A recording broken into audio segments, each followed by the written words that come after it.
everyone, we are going to discuss checklist for column और for concreting. कुछ कुछ point होते हैं, ये पॉइंट होते हैं इसमें जब हम चेक करते हैं तो सबसे पहले हम शटरिंग को चेक करते हैं बिफोर कॉन्क्रीटिंग, वाइल कॉन्क्रीटिंग और आफ्टर कॉन्क्रीटिंग। मतलब जब कॉन्क्रीटिंग होना है उसके पहले, फिर जब हो रहा है उस समय, और जब हो चुका है उसके बाद। ठीक है, तो सबसे फर्स्ट पॉइंट है चेकिंग फॉर शटरिंग। तो सबसे फर्स्ट पॉइंट इसका कि to check the quality of shuttering before placing. जब हम प्लेस कर रहे हैं, मतलब जब हम कंक्रीट पुट कर रहे हैं तो हम क्वालिटी देख लें शटरिंग मटेरियल का। फिर बी पॉइंट है applying the shuttering oil to plywood shuttering. The shuttering oil आप अप्लाई करें उसमें प्लाईवुड शटरिंग में, क्योंकि उसकी फिनिशिंग अच्छी आए। फिर थर्ड पॉइंट है फिक्सिंग ऑफ शिकंजाज MS clamp at every 60 centimetre. आप शिकंजा प्लेस करें या फिक्स करें, जिसको माइल्ड स्टील क्लैम्प भी बोल सकते हैं आप, हर 60 सेंटीमीटर पे, या 2 फीट 0 इंच के इंटरवल पे, या 2 फीट के इंटरवल पे आप चेक करेंगे शिकंजा लगे हैं कि नहीं। फिर लास्ट पॉइंट है checking the stiffness of side support applied to the form work in plumb. जो स्टिफनेस है साइड सपोर्ट की, मतलब अच्छे से लगा है कि नहीं, स्टिफ है कि नहीं, और apply to the form work in plumb. ठीक है, और अभी जो शटरिंग है वो प्लम्ब में है कि नहीं। अब checking of column before concreting. Concreting के पहले हम जब कॉलम को चेक करेंगे तो इसका क्या है, क्या उसका साइज़ एज पर ड्राइंग है कि नहीं। सबसे फर्स्ट हमारी ये रिक्वायरमेंट है कि जो हमारा कॉलम का साइज़ है वो एज पर ड्राइंग है कि नहीं, जितना भी हो, 450 बाय 300 mm या 200 बाय 400 mm, जितना भी हो। To check diagonals, diagonal check करें आप। ऑयलिंग ऑफ शटरिंग, शटरिंग का ऑयल हुआ है कि नहीं। फिर प्लम ऑन बोथ साइड। ठीक है, फिर सपोर्ट, प्लम दोनों साइड्स चेक करें कि वो सही है कि नहीं, मतलब वर्टिकल है कि नहीं कॉलम, तो प्लम बॉब से चेक करें। और फिर सपोर्ट उसमें सही दिया है कि नहीं, मतलब ये है कि सपोर्ट मतलब एक तरह से कि उसमें क्या सपोर्ट दे रहे हैं आप। हो जाता वो जो अपन बल्लियाँ लगाते हैं वो सपोर्ट के लिए देते हैं, क्योंकि कॉन्क्रीटिंग के पहले हम जो बल्लियाँ लगाते हैं वो सपोर्ट यहाँ बल्ली को कह रहा है। फिर हमारा आता है last point level marking up to which concreting is to be done. मतलब एक लेवल मार्क कर दो, एक निशान आप बता दो जो कॉन्क्रीट डाल रहा है, मतलब कि भैया यहाँ तक हमको कॉन्क्रीटिंग करना है, इसके ऊपर नहीं जाना चाहिए। और आपको कवर भी प्रोवाइड करना पड़ता है, क्योंकि फिर रेनफोर्समेंट कवर ऑन टॉप। हाँ, ये जो मैं बात कर रहा हूँ कि कवर प्रोवाइड करते हैं जब कॉन्क्रीटिंग हो जाती है तो ऊपर से। फिर spacing of reinforcement above concrete level. Reinforcement की स्पेसिंग क्या है कंक्रीट लेवल के अबव, मतलब जो अपनी बार्स लगी हैं वो सही स्पेसिंग में लगी हैं कि नहीं कॉलम में, और स्टीरअप्स की बात कर रहा है ये।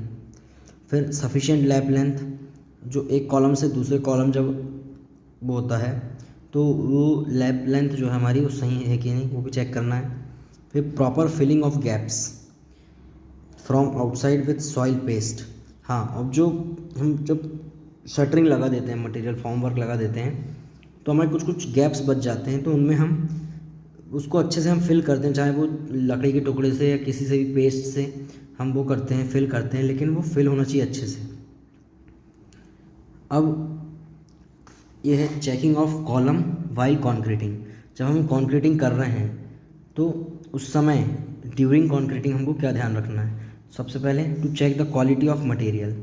मटेरियल जो है उसकी क्वालिटी सही है कि नहीं, मतलब सीमेंट सैंड एग्रीगेट का रेशियो सही मात्रा में डल रहा है कि नहीं, बहुत ज़्यादा आपका पतला तो नहीं हो जा रहा मसाला, या बहुत ज़्यादा टाइट तो नहीं है, और ज़्यादा मतलब इसमें वो ना हो जाए आपका ब्लीडिंग।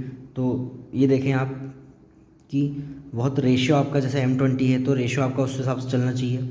फिर to check the proportion and mixing of material, ये बात हो रही है कि मटेरियल मिक्स सही से हो रहा है कि नहीं।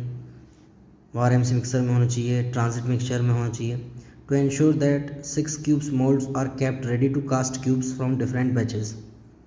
ये अलग अलग हम बैच से एक एक क्यूब कास्ट करें हम। ठीक है, फिर casting of concrete cube as required. अब कंक्रीट क्यूब को कास्ट करना रिक्वायर्ड के मैंड के हिसाब से। फिर to ensure proper numbering on cubes, proper numbering है कि नहीं क्यूब्स में, होते नंबर लिख देते हैं ना, डेट नंबर, और मतलब क्यूब जो कंक्रीट क्यूब होता है हमारा 150 mm बाय 150 mm और बाय 150 mm का मोल्ड होता है, उसमें हम प्रॉपर नंबरिंग कर देते हैं कि इस डेट को ये कास्ट हुआ था या इस डेट को ये मतलब कास्ट होने के बाद 28 डेज़ के लिए हम उसको क्यूरिंग करने में रख देते हैं। अब फिर अवेलेबिलिटी ऑफ वाइब्रेटर और लेबर फॉर टैंपिंग, अब वाइब्रेटर अवेलेबल है कि नहीं और लेवल है कि नहीं, लेबर वहाँ मौजूद है कि नहीं टैंप करने के लिए। कंट्रोल्ड वाटर सीमेंट रेशो, हाँ सबसे मेन चीज़ है कि वाटर सीमेंट रेशो आप कंट्रोल करके रखें। To check for the required concrete level, concrete level को चेक करना। To check all joints to ensure that no slurry flows from anywhere, हाँ और मेन चीज़ कि आप पहले जॉइंट चेक कर लें कि कोई वहाँ से स्लरी ना होए, मतलब स्लरी ना निकले। जो कंक्रीट जो हमारा पेस्ट मतलब कंक्रीट का जो वाटर एक्स्ट्रा वाटर होता है जो अच्छे से मिक्स नहीं होता, या जब एक्स्ट्रा पानी मिल जाता है तो वो स्लरी बन के निकल जाता है, इसलिए ये नहीं होना चाहिए, नहीं तो आपको ओनली एग्रीगेट बचेगा, फिर आपको प्रॉपर स्ट्रेंथ नहीं मिलेगी। अब हम करेंगे checking of column after concreting. अब कॉन्क्रीटिंग के बाद क्या क्या चेक करना है हमको, D shuttering of columns after 24 hours. Column का डी शटरिंग मतलब कॉलम का जो हमने शटर लगाए थे वो आप निकालना है आपको 24 घंटे बाद। फिर finishing the honey combing carefully, अब जो है फिनिशिंग देते हैं हम, मतलब जहाँ जहाँ हमारा रफ़ आए हैं, रफ़ स्ट्रेचेस या पैचेस आए हैं तो उनको केयरफुली फिनिशिंग देना। और date of casting and column number to be written on the column, date of casting लिखी है कि नहीं, और कॉलम का नंबर मतलब किस डेट में कास्ट हुआ था ये कॉलम, और वो लिख देते ज़्यादातर डेट कि हाँ इस तारीख को, जैसे आज 2 तारीख है उस जैसे उसको कास्ट हुआ जैसे आज है 21/11/2021, तो उस हिसाब से आप उस पर लिख देंगे कि आज ही कास्ट हुआ था। फिर हैकिंग, टाँचा मारना ज़रूरी है कॉलम में, 50 numbers in 1 square feet, 50 number टाँचा मारते हैं हम 1 स्क्वायर फीट में। ये हो गया कॉलम की चेक आफ्टर कॉन्क्रीटिंग। फिर curing of columns to be done for minimum 15 days, जो कॉलम की क्यूरिंग है वो 15 दिन तक होना चाहिए minimum, with wet hessian cloth wrapped around them, और मतलब उसमें एक बोरी लपेटी होना चाहिए 15 दिन के लिए कम से कम, गीले कपड़े से, गीले उससे, ठीक है। Cubes to be removed the next day cubes हटा देने रिमूव होना चाहिए। And kept for curing with code number, casting date and column number.